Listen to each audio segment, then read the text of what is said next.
Hey guys, Sorin here. So, let me make a small introduction and context for those who don't know me. Splatoon 2 is out for a bit more than 4 months, and we just received the first major update with new gears, new map, new leveling system, and so on and so forth. It's been now 2 months since I'm living in Asia in Singapore. I reached S plus 15 all modes 1 month after release while I was living in France, so I was playing with mostly European players during solo queue. I arrived in Singapore and started ranking, or at least not winning quite as much as when I was in Europe. I went from 80% win rate to 68%, which is insane downgrade. And the reason is very simple. The average level in Asia is much higher. Now, Update 2.0 just got released and it seems the same problems regarding regional matchmaking are still part of the game. I'll organize this video in the following and put timestamps in the description. General overview, datas, pros and cons, and in the end, my opinion. Let's start with the general overview. I need to clarify this first. It's called regional matchmaking, but it's not the right term. It is based on your ping.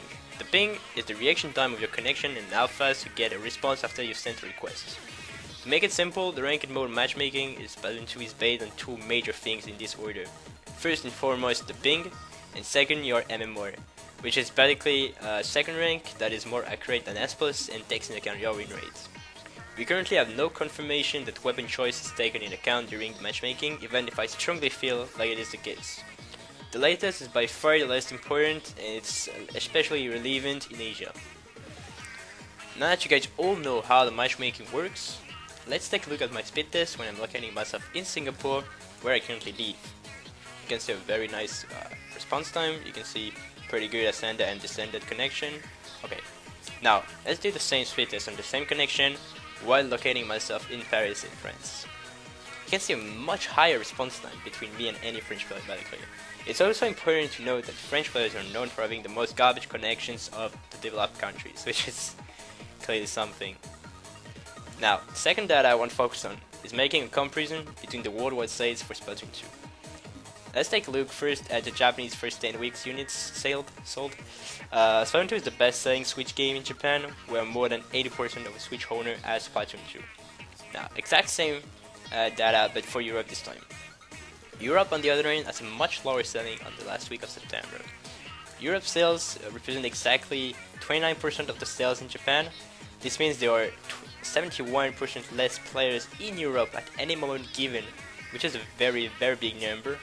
And this has a pretty important link with the next data I want to talk about.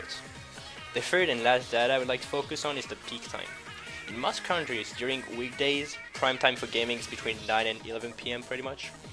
Let's keep this in mind for the rest for players who play at 5 AM in the morning and try to have a ranking game going on Splatoon 2.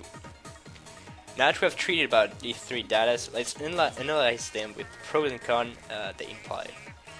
Alright, so I'll first enumerate the advantages and disadvantages of regional matchmaking before giving my opinion. Here are several very good things we have to credit to regional matchmaking. Spread Bella is viable against 90% of your opponents, no stingray killing you while you are absolutely not at the same location, you don't get killed behind the wall or from an extra shot from your opponent's death, there are less lag complaints in ranked mode. The most important is probably Japanese players' experience is optimal, and as they represent the majority of the player base, Nintendo made a good job there. Although there are a lot of disadvantages coming from this. Now let's take a look at them.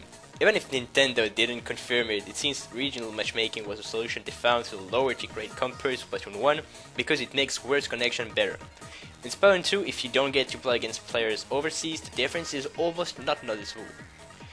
Also, if you don't live in Asia, it's almost impossible to find games at non-peak time like 5 AM because the game takes your ping into account at the very first matchmaking criteria, as I mentioned earlier.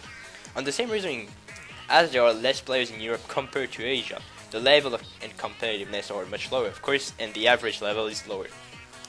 As I mentioned earlier, in the general overview, the weapon choice is a criteria in the matchmaking, probably.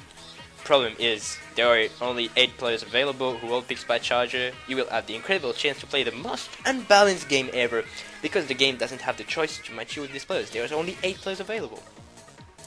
Now, even if there are a lot more, I'll finish with this one at disadvantage. I noticed when I moved to Singapore. Splatfests are unplayable when you don't live in the region of your game. It takes me 15 minutes to find a single game, so you can think about the insane time needed to max out and get your snails. As you can see, most of these cons are applying to non-Asian players who on the other end get a much better experience in Splatoon 2. Now, as I will be back in France in 1 month, I know that I will suffer the lack of games at any time of the day. The lack of possibility to rely on my teammates is definitely gonna be some problem, and good reason for me to not play ranked mode and league mode. Now, in my opinion, while I was in Asia, it was a blessing. Always some challenge in order to win the games, close to no lag or latency. When I will be back in France, it's gonna be a nightmare. There are several solutions to this matchmaking issue. Basically making it less harsh, so if you struggle finding games after 30 seconds of research, the ping gets wider, for example. The second possibility is to remove the ping criteria and make it the same as Splatoon 1 and base it on the MMR. But this one is a pretty big disadvantage because it forces Japanese players to play with the laggy overseas player, and as they are the majority of the players, I don't think they would make this choice. The third and last solution I have are dedicated servers and less harsh MMR to still find players during non-peak times. Of course, this is probably too much at once for Nintendo regarding what they did on the previous games. To conclude, I would say regional matchmaking is currently the biggest problem in the Western community. The issue has been addressed several times to Nintendo, but it didn't seem to do anything for this besides giving S+ as like a free rank for anyone. I really hope this issue is solved in the near future and that it will at least come along with the paid servers, which are scheduled to be released early 2018, I think. Anyway, thanks for watching guys, and that's all for me today. See you later.